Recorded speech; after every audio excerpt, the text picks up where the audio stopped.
डोंगरकडा येथील शेतकरी ज्ञानेश्वर चंपतराव अडकिणे यांच्या घरी सोयाबीन व गहू चोरी गेलेली आहे.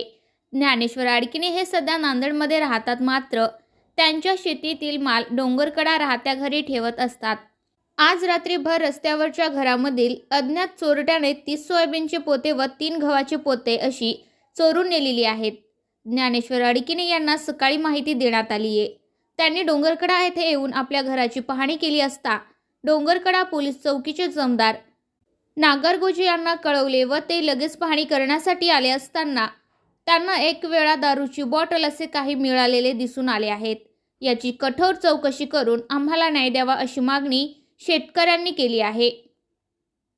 8 वाजता ऋषभ आडकिणे माझ्या भावाचा मुलगा त्याने मला फोन करून नांदेडला कळवलं की आपल्या घरात चोरी झालेली का आधी तुम्ही या.